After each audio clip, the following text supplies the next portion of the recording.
हा कार्यक्रम जॉयस मायर सेवाकरांच्या मित्रांनी आणि भागीदारांनी शक्य केला आहे. जेव्हा तुम्ही पात्र नसलेल्या व्यक्तीवर प्रीती करता तेव्हा तुम्ही खरं तर निखाऱ्याशी खेळत असता. आणि ते निखारे कसे असतात ते सांगू तुम्हाला. ते असतात कठोर, ओंगळ, उग्र आणि घाणेरडे.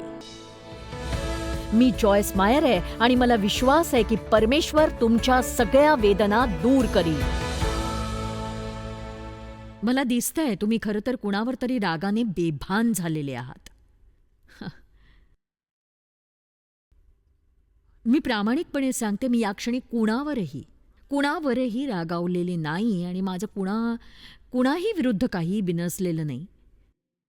मी प्रभूकडे प्रार्थना करते की त्याने माझ्या जीवनातलं जळमट मला दाखवावं, म्हणजे मी ते काढून टाकू शकेन, स्वच्छ करू शकेन. कारण मी दुसरं काहीही केलं नाही तरी मरेपर्यंत मला हे शिकायचंय की देवाच्या अपेक्षेनुसार लोकांवर प्रीती कशी करायची असते. आमीन.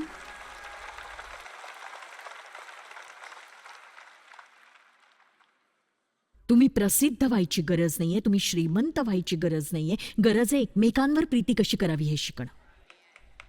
आणि प्रीती करण्यासाठी तुम्हाला माझ्यासारखं किंवा मला तुमच्यासारखं व्हायची गरज नाहीये किंवा परिपूर्ण होण्याची गरज नाही. तुम्ही चुका करू शकता. बायबल म्हणतं अशक्तांच्या दुर्बलतेचा भार वहा. कारण आपणा सगळ्यांना स्वतःच्या आक्रस्ताळ्या चुकांचा भार वहावा लागतोच. एखाद्याच्या व्यक्तिमत्वात काहीतरी विचित्र आहे म्हणून त्यांना आपल्या आयुष्यातून बाद करणारे आपण कोण आहोत? आपण सनकी आहोत बहुतेक. आमीन. प्रत्येकजण सुरुवातीला सामान्यच दिसत असतो आणि मग आपल्याला कळत जातं की आपण विक्षिप्त आहोत.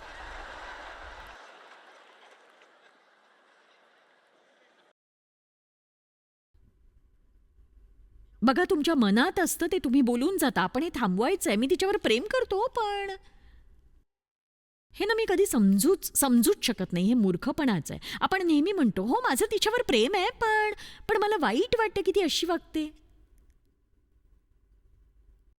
अहो पण प्रेम असं नसतं ना. प्रेम म्हणतं माझं तुझ्यावर खूप प्रेम आहे, मी ते सिद्ध करीन, कारण मला माहिती की मी सुद्धा परिपूर्ण नाहीये. आमीन.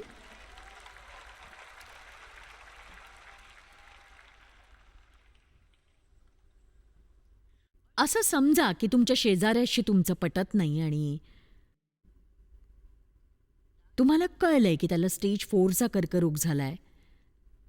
त्याची जगण्याची काहीही आशा नाही. आणि जर तुम्ही देवाच्या आत्म्याला अनुसरत असाल तर तुम्ही असं कधीच म्हणणार नाही असंच पाहिजे, त्याला कर्माचं फळ भोगतोय. नाही, उलट तुम्ही जाल आणि त्याची सेवा कराल, त्याची विचारपूस कराल, त्याच्यासाठी प्रार्थना कराल, कारण हीच एक संधी तुम्हाला मिळते त्या माणसावर तो मरण्यापूर्वी प्रीती करण्याची. देवाचं राज्य हे असंच असतं नाही का? आमीन. तुम्ही त्याला डॉक्टरकडे मी तुला घेऊन जाऊ का विचारायला हवं, किराणा दुकानातनं तुझ्यासाठी काही आणून देऊ का विचारायला हवं. आणि बघा, याचा त्यालाही धक्का बसेल आणि तो विचार करेल की अरे ही व्यक्ती तर निराळी आहे आणि मी असं का वागलो या व्यक्तीशी. पण असं होत नाही. तुम्ही म्हणता की मी का करू ते सगळं. मग येशूने आपल्यासाठी जे केलं ते त्याने का करायला हवं होतं? तुमच्यासाठी येशूने का मरण पत्करायला हवं होतं याचं एक कारण कोणी देऊ शकेल का मला इथे? त्याला काय गरज होती माझ्या पापासाठी मरण पत्करायची? पण तरीही त्याने ते केलं. मी त्याला ओळखतही नव्हते आणि आज मी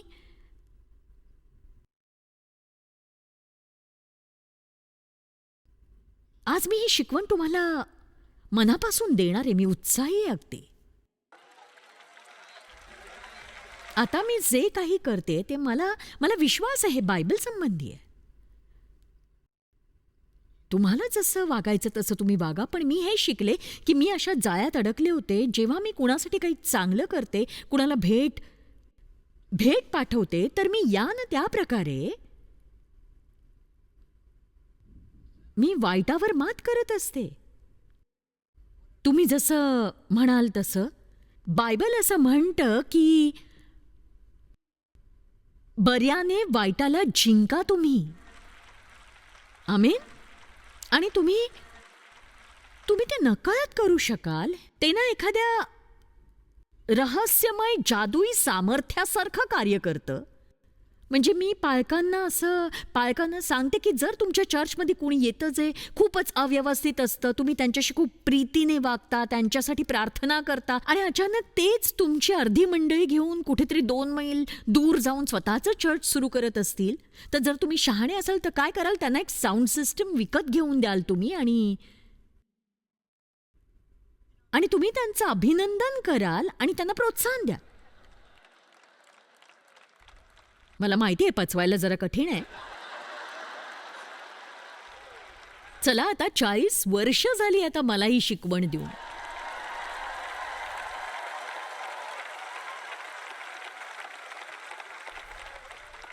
अर्थातच तुम्ही म्हणाल की मी ते का करू बरं? कारण तुम्ही येशूसारखे आहात म्हणून. करायला हवं तुम्ही ते. आमेन. मला असं वाटतं की मला हे रहस्य माहिती आहे. जर मी लोकांना समजावून सांगू शकले आणि बघा तुम्ही माझी ही गोष्ट खूपदा ऐकली आहे, पण मी तुम्हाला माझ्या आईबाबांसोबतची गोष्ट सांगितल्याशिवाय हा संदेश पुढेच जाऊ शकत नाही.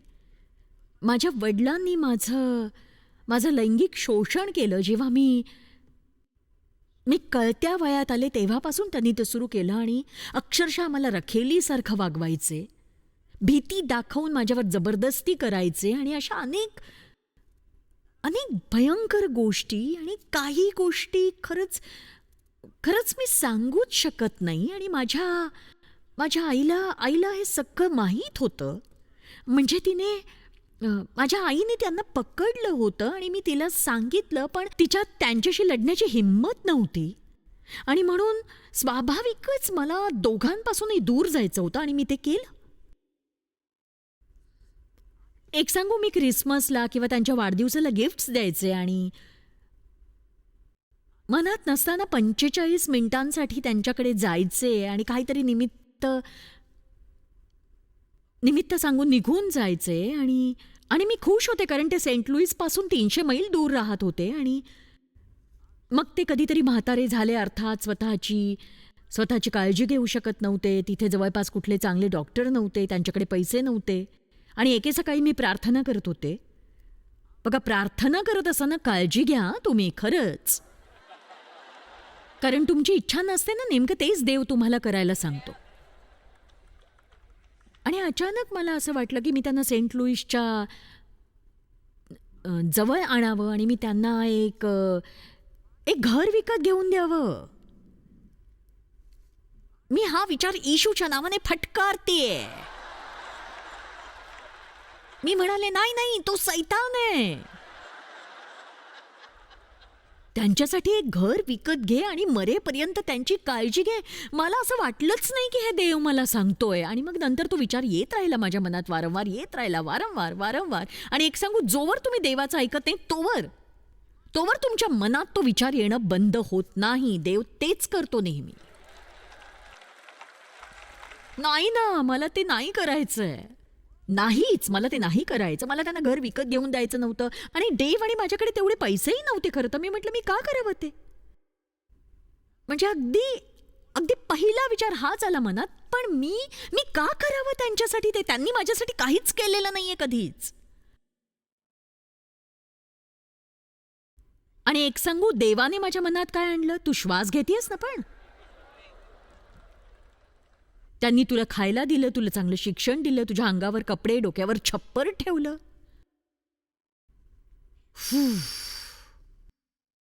बघा, लोक कितीही वाईट असले ना तरी आपण त्यांच्यातलं काहीतरी चांगलं शोधावं असं देवाला वाटत असतं. आणि बायबल म्हणतं, आपण आपल्या नातेवाईकांची काळजी घेतली नाही तर आपण अविश्वासणाऱ्यांपेक्षाही वाईट आहोत. आणि तो आपल्याला असं म्हणत नाही ते चांगलेत म्हणून कर, ते चांगले वागतात म्हणून कर. तो म्हणतो कर, पण नाही जमणार मला.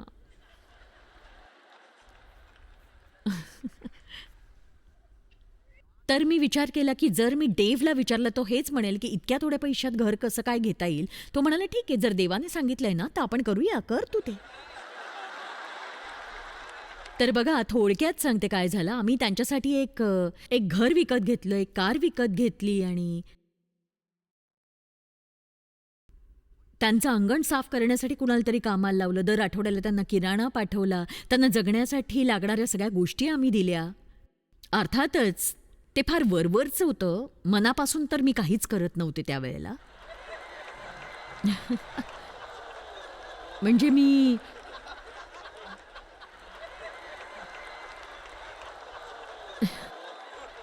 मनात म्हणायचे की एखाद वर्षात संपूनच जातील हे तसेही. पण नाही, ते आणखीन एक वर्ष जगायचे. आणि हो, म्हणजे मी अगदी खरं बोलतेय. म्हणजे बघा 3 वर्ष तशी गेली.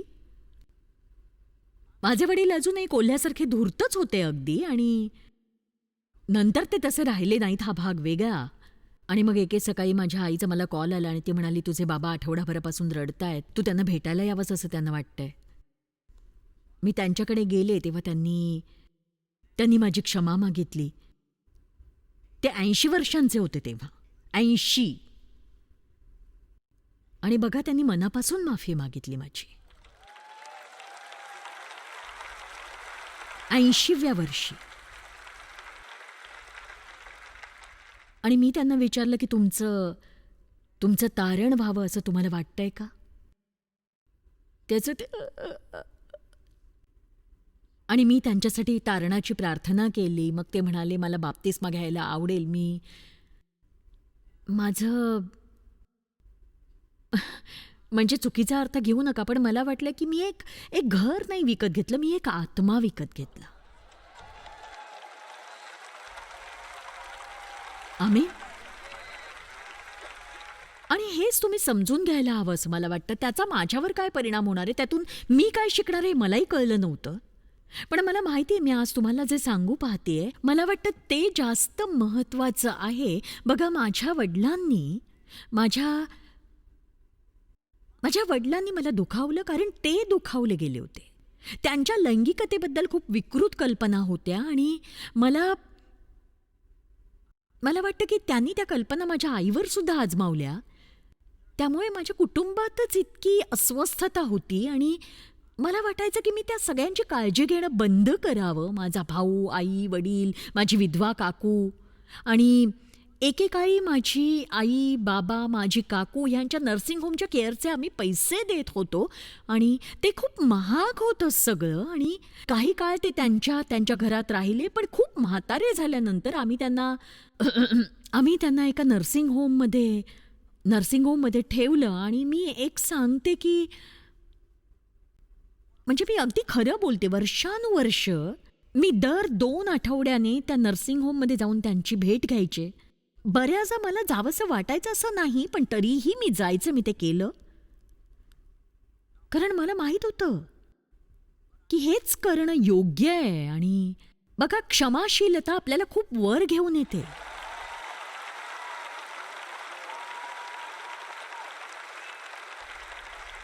आपली वाढ होते आणि आपण योग्य तेच करतो, कारण ते योग्य असतं म्हणून.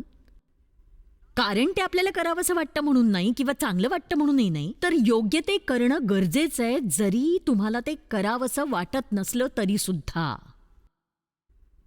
पण बघा आज मला एका गोष्टीचं समाधान आहे की माझे वडील जिथून कुठून आज माझ्याकडे बघत असतील, त्यांना समाधान वाटत असेल. आमीन. तर ही माझी गोष्ट आहे आणि मला माहिती प्रत्येकाच्या जीवनासाठी ती उपयोगी ठरेल. रोमकरास अध्याय 12 वचन 20 म्हणताय, पण जर तुमचा शत्रू भुकेला असेल तर त्याला खायला द्या, तहानलेला असेल तर प्यायला द्या. असं केल्याने तुम्ही त्याच्या डोक्यावर जळते निखारे टाकल्यासारखे करता. आणि आपण विचार करतो, हे मला ते जळणारे निखारे आवडतात.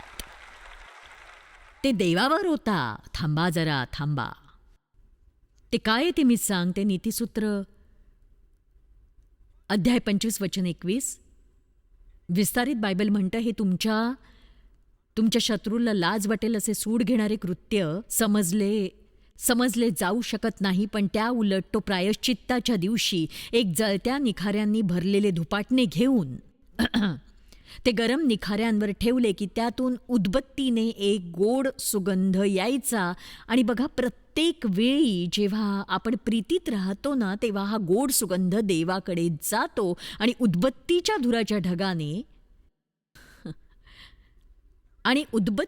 धुराच्या ढगाने दयेचे आसन झाकले जाते. उदबत्तीच्या धुराच्या ढगाने दयेचे आसन झाकले जाते आणि प्रायश्चित्त म्हणून देव ते स्वीकारतो. तर हो, जेव्हा तुम्ही पात्र नसलेल्या व्यक्तीवर प्रीती करता ना, तेव्हा ते निखाऱ्यांसारखं असतं. आणि ते निखारे कसले असतात सांगू तुम्हाला? ते असतात कठोर, ओंगळ, उग्र आणि घाणेरडे निखारे. चला आता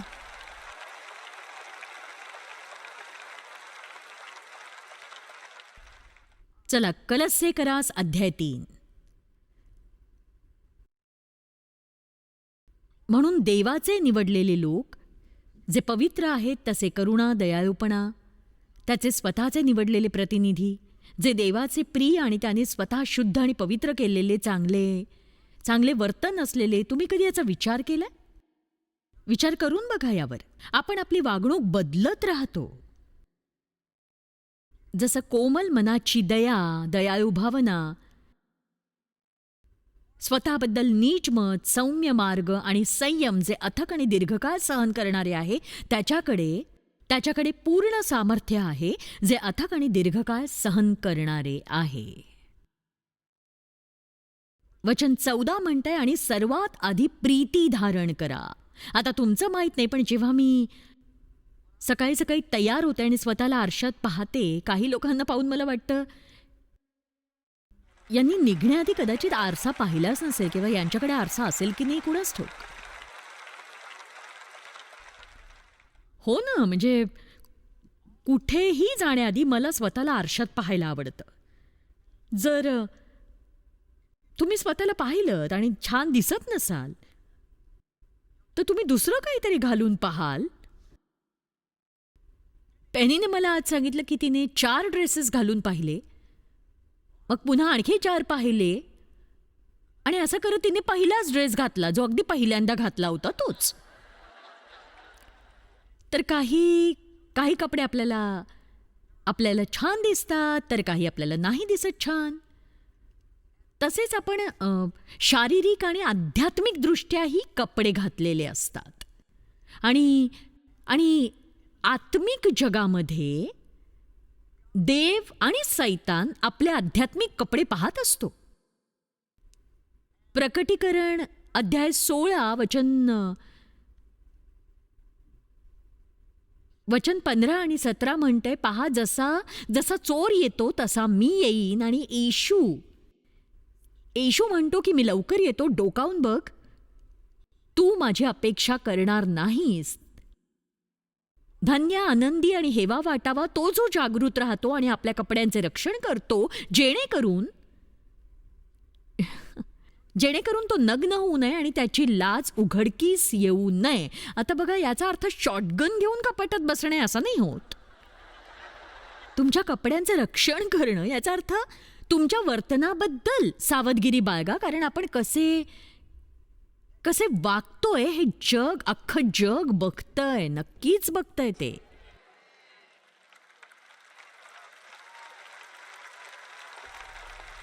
जर तुम्ही ख्रिस्ती लोकांसारखे वागत नसाल तर मग तुमच्या कारवर बंपर स्टिकर लावून फिरू नका. तो देखावा बंद करा, नका करू ते. चर्चचा आणि ख्रिस्ती लोकांचा अनादर करणारे आज अनेक लोक आहेत, कारण ते समजून चुकलेत की खूप लबाड माणसं इथे आज आहेत आणि त्यांनी बदलायला हवं. आपण ख्रिस्तींचा अपमान करतोय. आमेन. आपल्या वागणुकीतून जर आपलं ख्रिस्तीत्व दिसलं नाही तर त्याचा काहीच उपयोग नाही. आमेन.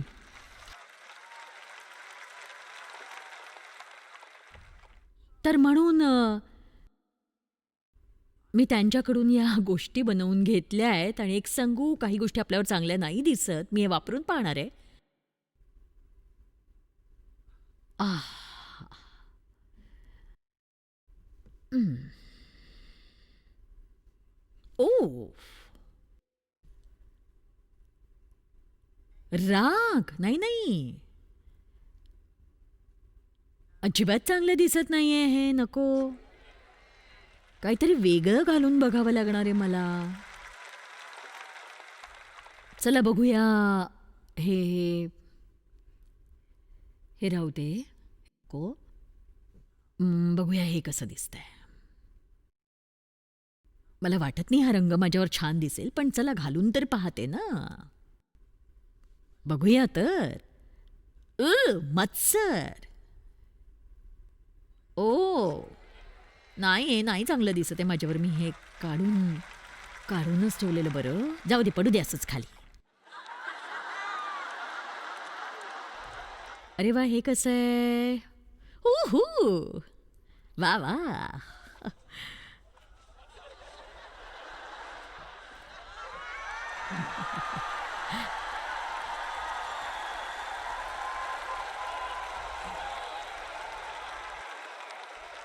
तर असं आहे की माझ्या पुढच्या पुस्तकाचं नाव असणार आहे माझ्याबद्दल काय.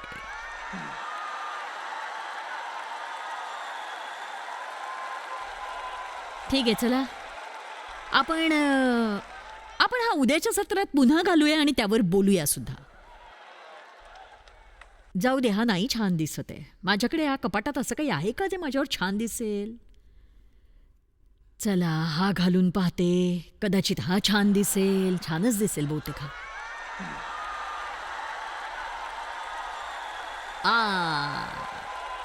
अखेरीस आता मी बाहेर जाण्यासाठी तयार आहे.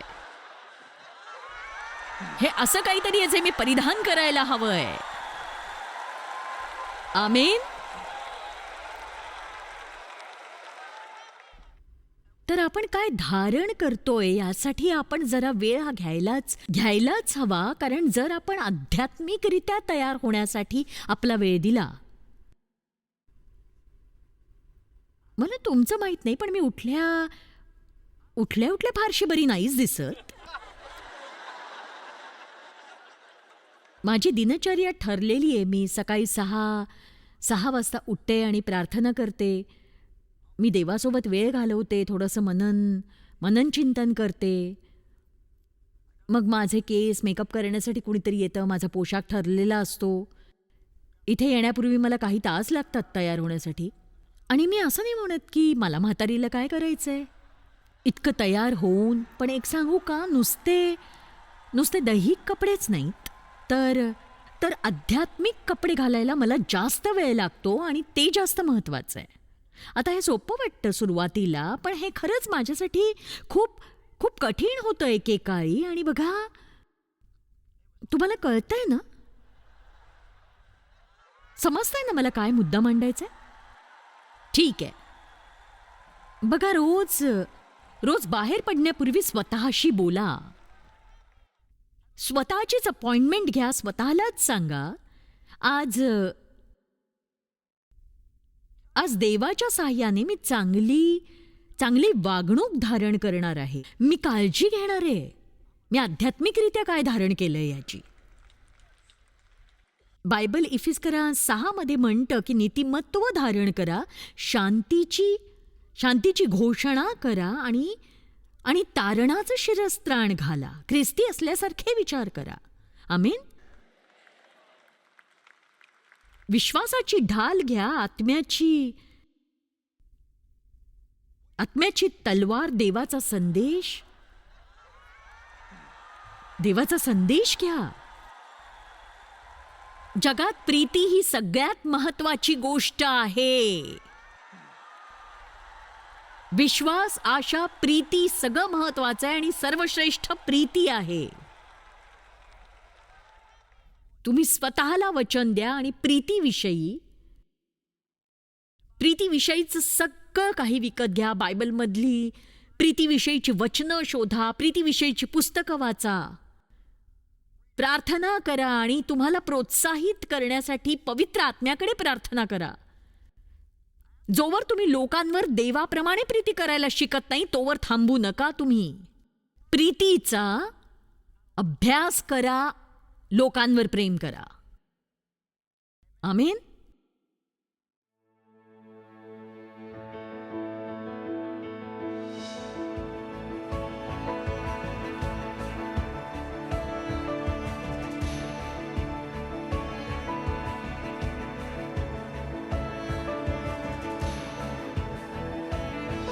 हा कार्यक्रम जॉयस मेयर सेवाकरांच्या मित्रांनी आणि भागीदारांनी शक्य केला आहे.